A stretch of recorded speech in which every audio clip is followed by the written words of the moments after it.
By the way, ni Hans Baisa, dansa mkubwa kabisa, na kama unavyojua, kama ni mdau wa burudani kuzunguka kwenye sehemu mbalimbali huko Masaki, lazima utakutana na mwamba sana. Tumeona akiwa anafanya kazi na wasanii international sana, lakini kubwa zaidi ni kuhusiana na Scott. Juzi msanii kutoka South Africa kumpandisha stage pale Superdome na kucheza naye muziki na kupiga naye picha. Akati msanii huyo inadaiwa kwamba sio rahisi kupiga picha na mtu yoyote, lakini kwa mwamba Hans Baisa amekuwa rahisi sana. Kwanza hongera sana kwa kazi nzuri mkubwa. Shukrani sana, namshukuru Mwenyezi Mungu. Na pia yani iko kitu kilichotokea ni kitu kikubwa sana kwenye maisha yangu. Okay. Yes. Bwana wewe. Lakini nasikia nyimbo za wasanii wa Bongo kama uoga hauzichezage mara nyingi ukikompea na wasanii wa South Africa. Shida ya wasanii wa Tanzania hawana appreciate, cha kwanza. Hawana appreciate kwa sababu gani? Yani unakuta dancer kaenda kushoot, katumia nauli zake, amefika location, analipishwa hela. Kulipishwa hela yani anadaiwa nini? Kibali cha kushutia. Mtu anashoot, akishamaliza kushoot amerudi anakupostia nyimbo yako. Amependa tu for love, yani ameipenda nyimbo yako. Bwana, wewe ndugu yangu una listen kwenye DM, ucomment, ulike, ufanye chochote. Kwa hiyo inashusha sana watu kufanya vitu vya Tanzania. Ndio maana hata mimi sasa hivi nimeamua kudili na watu wa nchi ya nje. Nasikia Scott amekufollow kwenye account yako, ni kweli? Amenifollow miezi 4 nyuma. Na pia nilianza kufanya vitu vyake, akawa na appreciate, na comment, na like, na accept. Hata nilivyokuja pale Superdome, kaniita pale kwenye stage, njoo, kanikumbatia pale mbele za watu, nikaperform naye. Kwa niko kitu ni kikubwa sana, na pia hakuna dancer Tanzania aliofoliwa na Scott zaidi yangu. Okay. Yes. Unafikiri upeke yako ni upi katika kucheza? Mimi nachojiona utofauti ni main character yangu niloiandaa. Okay. Hii imeniwekea utofauti. Ni mtu ni vyepesi sana kunifahamu kwa haraka. Umeona?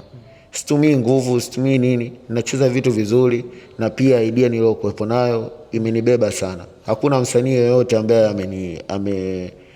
ameni brand au amenipa jina. Ni mimi mwenyewe nimejitafutia jina. Bwana wewe. Yes. Mmoja tukio ambalo nilishuhudia, nadhani ni mwaka umepita, ni vurugu ambayo ilitaka kutokea pale, nadhani kwenye moja ya kiwanja cha burudani Masaki. Ni mume wa mtu alikufuata akataka kukutishia, kwa sababu alimkimbia mume wake, akaacha kucheza na mume wake, akaja akaanza kucheza na wewe. Yule bwana naona akakufuata, mkaanza kuzinguana sana. Hebu tuambie kwanza ile ilikuwaje na mlimalizana vipi? Kuna kipindi nilikuwa na perform. Si unajua kuna watu ambao walikuwa wametoka wamekofishana. Mwanamke alikuwa amemind sana. Alivyokuwa amemind, alivyoniona tu mimi alivyofly kaanza kucheza na mimi, ana snap. Basi bwana wake alikuwa amependezwa na hicho kitu. Alinionyeshia pipe, alivyonionyeshia pipe akaniambia niondoke. Kuondoka akaniambia je, chukua 200,000, ondoka, sitaki ucheze na wife wangu. Nikamwambia wewe usinitishe, niache nicheze. Mwanamke wake akaenjoy, nikachukua hela yake nikaondoka. Kwa changamoto ndo kama hizo kwenye kazi zetu pia. Yes. Hiyo ni mara ngapi inatokea kama hiyo? Hii ni kama mara ya pili. Mara ya kwanza ilikuwaje? Mara ya kwanza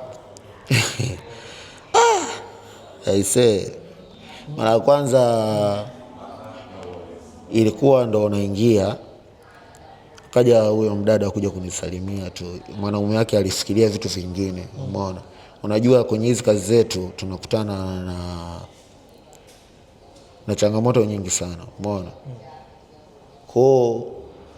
Kuna muda ni mpaka hadi nashinda kuelezea, kwa sababu session yule jamaa alivyonichukulia mpaka hadi alivyokuja kunijua. Maana alinikuta sijavaa max.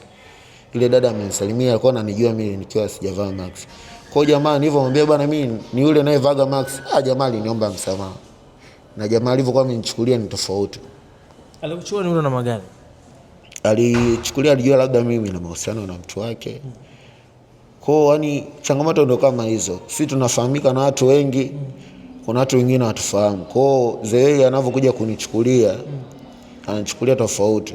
na anavyokuja kujua ndo yeye inabaki na anajutia. Okay. Kwamba anatazama hapa, pengine angetamani sasa na yeye aone sura yako halisi kama ya ule mshikaji alivyotaka kuona sura yako halisi. Labda uko tayari kwa hilo? Kwa hiyo siwezi kumnini. Yaani mimi tofauti, ukiwa umeniona nimevaa hivi, ujue nipo kwenye business, kwenye kazi. Yaani baada ya kazi ndo naweza nikavua, ndo mtu waweze yani. Lakini hapo kwenye interview huwezi kuvua kabisa? Siwezi. Bwana. Okay. Moja ya kitu ambacho niliona pia kwenye akaunti yako uliposti ni kuhusiana na kulaumu kwamba wasanii wa Tanzania hawataki kusapoti madensa wa hapa. Inafikia stage mtu anatumia gharama zake, anaandaa labda sehemu anaenda anacheza nyimbo ya mtu challenge na nini, lakini mapokeo ya hata ku comment hata ku like tu yanakuwa ni hafifu. Kwa upande huu, kwa nini uliamua kusema hivyo? Lakini pia ulisema hivyo ukihitaji kwamba wabadilike, au ulikuwa una maana gani? Mimi cha kwanza nipende kwa shauri wasanii wa Tanzania. Wasanii wa Tanzania tuwe tuna appreciate. Hiyo moja. Tuwe na appreciate, kujua sababu gani mtu anavyotoa muda wake kuja kufanya kitu chako. Amekuheshimu. Na pia sisi tuna familia. Unaona? Tuna familia, tuna watoto, tuna wake. Unaona? Tunahitaji maisha yetu yaendelee. Kama wewe jinsi ulivyo na gari, una nini. Kwa wewe ukishindwa sisi kutusupport kwa kitu chochote, hautaweza kutufikisha kwenye malengo yetu. Kila siku nitakuwa yule mimi Ansi. Umeona? Sitaweza kuwa na gari, sitaweza kuwa na nini. Tupige tu hesabu. Kuna dancer gani ambao wana magari hawafiki 10? Mzee Yobo hana gari? Ana gari. Yaani hawafiki 10. Chino ana gari. Chino na kwenye kundi la dancer au msanii? Yule ni msanii sasa hivi. Alikuwa dancer, sasa hivi ni artist. Umeona? Utakutana na Baby Drama ana gari, Ongela Dada ana gari. Umeona? Ejo Nyugu vipi? Ana gari. Umeona? Hawafiki 10. Kwa sababu gani? Ila ukienda Nigeria, ukienda South, unakuta dancer ana gari, ana range yake, ana nini. Kwa sababu wale wanaheshimu dance yao. Mimi kwa kitu ninachokiomba kwa wasanii wa Tanzania, wewe una respect na pia waheshimu vipaji vya madensa. Yaani wanatakiwa kwanza sisi watukuze, watupe thamani sisi, ili sisi tuweze kuwa juu. Umeona? Kwa nini Sauzi nyimbo zao zina trendi kupitia step za madensa? Na wale wana appreciate. Haijalishi Sauzi akiona kitu chako umefanya kizuri, haijalishi una followers mia, haijalishi una nini, wale jamaa wana respect, wana appreciate na wanapenda kusupport vitu vizuri. Kwa muda ambao umekaa na Scotty jukwani pale, lakini pia tuliona mmepiga picha, alikuwa anasema nini kuhusiana na sanaa ya Bongo? Cha kwanza mimi nauona utofauti mkubwa sana. Wale jamaa tunavyowaona na wale yaani mimi kwa ninavyojiona, yule jamaa ananiona mimi ni mtu mkubwa sana hapa Tanzania. Yes, Scotty anakuona ni mtu mkubwa. Ananiona ni mtu mkubwa. Na pia ana respect. Umeona? Tofauti na msanii wa Tanzania. Msanii wa Tanzania atakuchukulia poa. Nani anakuchukulia poa wewe? Siwezi kumtaja, ila wasanii wengi. Mtaje hapa sasa hivi. Siwezi kumtaja. Unajua sababu gani unajua? Anakuchukulia poa nani huyo? Mimi siwataji, ila wasanii wengi 75% wanadharau. Okay. Ni dharau za namna gani hizo ambazo wanakufanyia wewe na watu wengine? Okay. Dharau unamaanisha kwamba hawa expert. Unaweza wakakuita kwenye kazi yako, kwenye kazi yao, wasikujali, yani wasikukee. Yani unajua kuna mahitaji ambayo yanahitajika, yani ambayo yani mimi hapa nazungumzia kwa madensa wengine. Mimi na uwezo kujinunulia maji. Naweza kujinunulia chakula, naweza kufanya kitu chochote. Lakini kuna watu wengine hawawezi kununua maji, kuna wengine hawana nauli, kuna nini. Kwa kuna vitu vingi wanahitajika wabadilike. Sisi inabidi tuje kwa utofauti mkubwa. Umeona? Kuna madensa hadi leo wanalipwa 50,000. Wao walipo shingapi? Mimi kazi yangu mimi huwezi kunitoa bila 200,000 cha kwanza. Hiyo ndo kazi ya chini. Kwa Scotty pale uliokota 200 wewe? Sijaokota 200. Ilikuwa na zaidi ya hiyo au? Kama aliniita nije ni show love. Baada ya hapo kesho yake akaja akaniita akanipa kama 600,000. Akasema nashukuru sana kwa mchango wako. Au alisemaje? Aliniambia nimefurahi sana jana kukuona na pia nimependezwa sana kwa jinsi unavyonisupport, maana hakuna mtu anayemsupport kama mimi hapa Tanzania. Mimi nyimbo nyingi sana nacheza sana za Scott. Yes. So amesema unaenda Saudi sasa au hajaongea mambo? Nipo kwenye ratiba hizo ila kuna kitu nataka niweke sawa. Nahitaji pia nipate management, maana uwezo ukaenda kwenye nchi za watu bila kuwa umejipanga kwa kila. Bado beti si huko Lydia pale. Yupo, nitaongea naye. Mwambie kwenye interview muombe labda kusupport. Nitamuomba nisupport. Mama yangu madam, nakuomba unisupport. Hiki kitu kilichotokea juzi ni kikubwa sana, kimenipa nguvu sana na pia watu wengi sana wameniitikia na pia kijai kutokea. Yes. Okay.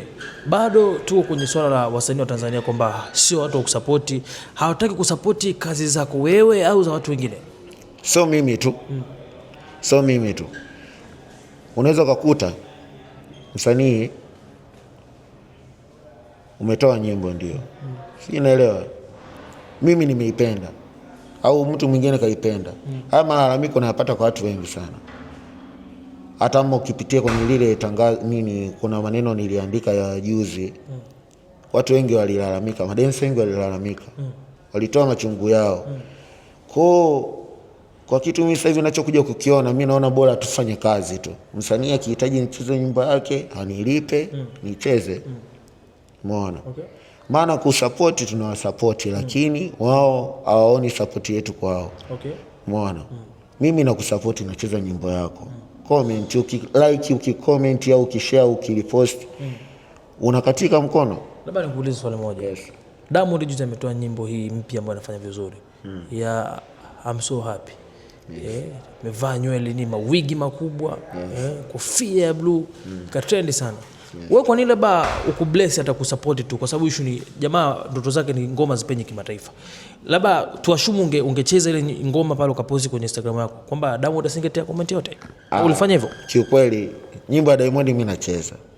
Diamond ana appreciate, ndio maana nimesema 75%. Diamond mimi nikicheza nyimbo zake ana repost, ana comment. Umeona? Nimecheza kama nyimbo mara 5 clip 5. Kwa Diamond peke yake tu ndo anaisupport kazi zako. Anajua nini maana ya dance na anajua nini maana ya upambanaji, maana yule ametokea kwenye aso, anajua aso la madensa. Kwa anatambua. Wengine wote hawasupport kazi zako wewe. Wana support lakini kuna wengine wanadharau. Mimi asilimia mwenye dharau unanitajie tu mwenye dharau mmoja. Hapana, siwezi kumtaja. Siwezi kumtaja kwa sababu nitamkuwa namchafulia. Ni Mario? Hapana. Harmonize nini? Au Jaiva kabisa? Au Chino kabisa ndo anaji. Wanangu wote. Chino ajisikia kabisa? Wote wanangu mimi wale. Sasa nakuvimbia. Yaani hii kitu ni upeleka ujumbe kwa wasanii wote hata kama wale wanangu. Umeona? Au Juksi? Hapana. Unaonekana unaogopa maana nikisema ni muongelee iko kitu kitakuwa kitu kingine, ila huu ujumbe nao usema inahitaji uwafikie wote kwa sababu hiki kitu wanachokuwa nakifanya wanakuwa kuzi vipaji kwenye nchi yao. Inabidi yeye kama tayari ameshakuwa ana uwezo na hela na nini, umeona? Inabidi sasa kuna muda wanyanyue na watu. Okay. Yes. Sawa. Mimi nilikuwa nataka nikupe taski fulani hapa. Hebu kwa mtu ambaye anatamani aweze kucheza mapiano. Labda ni style gani ambayo unaweza kumuonesha hapa? Yes. Kwamba bana ili ukitaka uanze kucheza, hatua ya kwanza watakuwa uanzie 1 2 3. Hata kwa vitendo, hata kwa ishara tu. Hatua ya kwanza unayotakiwa kuifanya kwenye dance. Kama wewe ujui kabisa au weza unajua, cha kwanza inabidi uwe na balance kwenye miguu. Inabidi uruke kamba. Uruke kamba ili ujenge stamina kwenye mwili wako, ili uweze kuwa mwili wako mwepesi. Maana ukisema ucheze hivi bila kufanya hivyo vitu, cha kwanza utakuwa mzito. Hebu nionyeshe kwamba baada ya kuruka kamba unaweza kucheza 1 2 3 hapa sasa hivi.